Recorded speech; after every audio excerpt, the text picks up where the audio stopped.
Out there, this is Seto, and today for you guys we're profiling my friend Alex's crazy, Denglong turbo. His Denglong turbo deck. Now he did come up with this idea just recently, so it's still in the testing phases, I guess we could say. But it's too crazy not to show you guys, especially if you love necros. So without further ado, I will let him get started on the profile, man. Go right ahead. What up, you guys? Alex again with, like Seto said, a Denglong turbo. Don't let the cross cars, don't let the blue cars deceive you.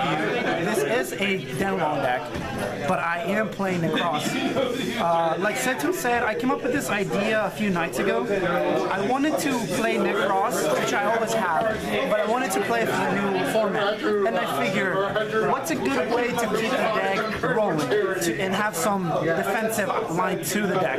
So I wanted something that was versatile enough to let me advance my game state while defending my life points as well.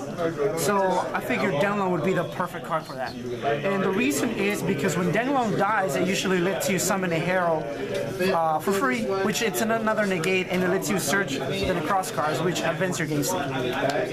So that's why I decided to add some of the Dinosaur cards to the Necross, as you can all know by the Sephra or the True King engine to play some of the dinosaurs. But enough of me rambling, I will show you the cards that I play, and I will tell you why I play some of them. For the Necross engine, you play 3 Colossalos. Just because getting to your ritual spells, and it's crucial, you need this card in your opening hand or get to it as quick as possible so you have other ritual spells flowing. So you have to play 3 of those. In this version, you play 2 Valkyries. Valkyries is not as important as it was in the original Necross list, just because we don't have a lot of ways to summon him out for free, and that's why the deck was so good. He summoned all the ritual monsters for technically free, and then you get 2 plus by searching. So just 2 in this list, because you don't really need to protect your life points as much as before. For the 1-noves, you play 1 Unicorn, 1 Brio, and 1 Armor. You play 1 of each of these because they're mandatory to play. The decisive armor, not as much, but being at level 10, and it's actually relevant, you can use your Brios or level 4s in the graveyards or in your hand to distribute them to search or special summon when your Necross monsters get banished. Plus the plus 1000 boost is actually really good, and I'm a big fan of it. For the last 2 Necross monsters, I played 2 Necross and Trishula. Maybe just 1 is correct, but the second one comes up a lot where you need to protect your monster from Chalice. For example, yes, this never really happens, but if you summon a Trishula and you have 1 in your hand, you can stop a Chalice or Effect Veiler. We're moving into a format where Effect Veiler will be played a little more, so the 2 Trishula is actually really nice. Plus, protecting a protecting a Valkyries or a Unicorn from a Chalice or a Dryden is actually really good. So that's why I'm only playing 2, and I believe 2 is actually a good number. And for the last ritual monster, I am playing 1 Benton. Benton's fantastic. A lot of people have been attacking Benton during the cross deck as a 2, even 3, but I just like the 1, have options to search a Manju or Senju late in the game, bring it back in Brio. It's really crucial, especially with Lynx. You can put the Lynx monster back in their extra deck while searching, which is really powerful. For the effect monsters, you play 3 Manjus and 3 Senjus. This is usually what you want to start with, and as of right now, you can see it's very standard. There's not much craziness going on, but this is what you want to normal summon. Every turn, if you consistently have a Manju or Senju in your hand, you will do much better. So you play 6 of this. I would pre-prep going to 2. Hopefully pre-prep goes to 2. You can possibly cut a Senju, but I still would like to keep it as a 3-0. For the Necross effect monsters, you play 2 Aerials, 1 Exa, 1 Dance Princess, and 1 Great Sorcerer. A lot of people do not play any of these monsters because they don't really do anything except if you're a ritual summoner.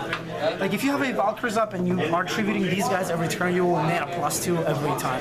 Just because they have an effect with their tributor, you get to add draw cards or search, or they usually help you advance your game state. And they have effects in graveyard, which are really good.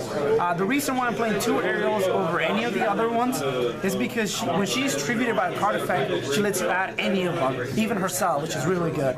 In a more pure Necross list, you can play 2 Aerials. 3 Aerials and like 1 of each of us. And it makes it much better. It makes your drawing engine with Valkyries much better. So 5 of those. This is where it starts getting like the Dinosaur engine, like the Denglong part of the game. I played 3 miscellaneous Auras, 1 solo Raptor, and 1 direct Iola. These are the dinosaurs that I play. The ratios might seem a little off, but after I give you a reasoning, it will make sense. This is a brick, even though if you draw this card, your combos are usually dead unless you wait a turn to do it. That's why I sort of want to add the second one, and with more testing, I'll see if it comes up enough. The Raptor is the one. You just want to resolve it once, and that's it. After that, once you resolve this engine once, 2 other cards will be dead. But since if you resolve this before Raptor, if you're playing the dinosaur matchup, you can summon this, pop their dinosaur, and get your guy back. So you can make a quick rank 4, mainly Lagia or Dweller or Emerald or anything. But this is the ratio that I went with. And it works. Again, a second Jurek Iolo might be the right way to go, but I do not want to add bricks to the deck, so that's 5 as an engine. For the Yang Sings, I'm only doing 2 because I only want to summon Denglong 1 time. After that, I don't really want to put it back, so I just put the 1 for the Herald play. After the Denglong dies, you can get a Herald, which again lets you get a ritual spell or monster back. We'll explain much later. So that's it for the monsters, and for the last one I get to Maxine. It's mandatory. Hopefully it goes to 3 or ban. 1 is just kind of sacky, and you kind of have to play another deck. So that's it for the monsters. There are a lot of bricks, as my friend said, but if you open an optimal hand, any level 4 and a way to get to miscellaneousaurs, you're golden. Just because a Denglong negate 2 plus a search is actually really powerful. For the spells, I don't play that many. I used to play 2 of each Necross spell. They're versatile, they do their thing. Necross Mirror, it's probably the better one late game. Early game is Kaleidoscope, but mid game it would be Cycle. Cycle's still like my favorite, just because getting back a Valkyrie by tributing 2 of the Necross effect monsters is really, really strong. Plus, if you have dead dinosaurs, you can cycle back a Unicorn and lock your opponent a little further. So 2 of each is correct. And since we're playing prep, you have 7 ritual spells. Prep, it's mandatory. I wish it was a 2 or 3. It will help the deck a lot. And those you just got to add 2. Hopefully we get it. 2. Rhoda, just because, like I stated earlier, you want to get to Colossus and Aesop. The quicker you get to Colossus, the better your deck will perform. It's because you have a ritual spell, and 1 spell means more. So just the 1 Rhoda. And for the last 3 spells, 3 fossil decks. This is the reason why I am playing the ratio of dinosaurs that I'm playing. You have 6 miscellaneousaurs, which makes it 6 tuners, 6 ways to special my level 1 tuner, and 1 way to search it, if in case you don't want to resolve any of the other effects, which I highly recommend, by the way. So that's why I'm doing 3, because you want to open with this and I'm in a level 4. Ideally, the best opening hand requires these 2 cards. Manju as your normal summon, and Fossil Dig as your way to get to the level 1 tuner, which is miscellaneousaurs. And for the last card in the deck, 9 Pillars of the Insane. Searchable by Denglong, negation to protect your board, and a way to trigger Denglong to throw it into Herald, which is really strong. The main deck is 42 cards, I believe. If I'm not correct, then please say so down below, but I'm pretty sure it's 42. The deck searches a lot, so it's okay to play 42, and a lot of my decks have been higher than 40 anyways. For the extra deck, it doesn't really matter what you have, as long as you have right synchros to summon out of Kaleidoscope and some rank 4s to help you advance or finish a game. I don't really have it complete because some of them are rank 4s in my other deck, but I will state what you can play. For the synchros, you play 2 Heralds, just because you can actually summon 1 and send the other one with Kaleidoscope.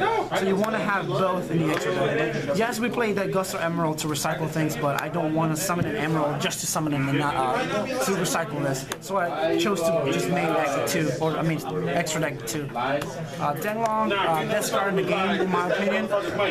You know a card is good when it gets Ash every time. Anytime it's summoned, Ash can hit all of its effects, which is really good. I really enjoy this card, and one of the main reasons why I got the idea for this deck. One of the best cards in the game. Level 11 and 12. This is the only level 11 synchro in the game, so of course you're gonna play this. And the level 12 doesn't matter what you play. I had this in my binder, so I figured I'm gonna play this over the other ones. But I believe just playing Quasars is correct. Is the original. For the rank 4s, you play one Dweller just because it's stable. Direwolf, you want to clear your field to search for your ritual spells and traps. Dinosaur Emerald because it helps you recycle your place. It's really good. The one Castell, again, the rank 4s doesn't matter what you have, but you make sure you have these 3. I am playing 1-1. Just because these were the cards that I had access to at the moment. This is really good to protect your Valkyries or your Trishulus from Chalice. You can summon this relatively easy, and when it dies, you can recycle pretty much anything, except for the ritual monsters, by the way. But it's cool. It's a cool card. You don't need to play it, but I had it. Castell is pretty cool. What I'm missing, it's a Volsar Lagia and Dolka. Yeah, it is really difficult to summon those unless you like hard summon them by turn after turn summoning level 4s. But if you're playing against a Dinosaur matchup, if you summon Oviraptor, destroy their guy, summon a guy from the graveyard, which is really good. I'm missing those 2. Tornado Dragon should be in here, but I only have a copy and it's my other deck. I didn't want to get it out. And Utopia Package. Those 4 are really good and very good options for a deck. I just chose not to get them out. Those are cards that you should be playing in the deck. And that's it for the extra deck. That's it for the main deck. Like I said, this is still a concept deck that I thought about a few nights ago. I'm not quite sure if it's going to work successfully, but it's still in the cross. I want to keep it as live as I can. If you go on my channel, you'll see that I try to keep this deck as live as I can. Every other format, I try to add something to it and make it better playable. And now that the game's slower because of links, it's not really slow, by the way. The deck can do a little better. So hopefully it does well. Let me know what you thought about the deck. And I recommend trying it out. Just go online and try the deck out and let me know what you think of it. It's a lot of fun. If you never played Necross, then you'll have a blast. Just because the deck is a lot of fun. It gives you a lot of options and it's very rewarding. So again, let me know what you think down below. Come check my channel. I'm pretty sure Seth is going to link my channel. And thank you for watching. Peace.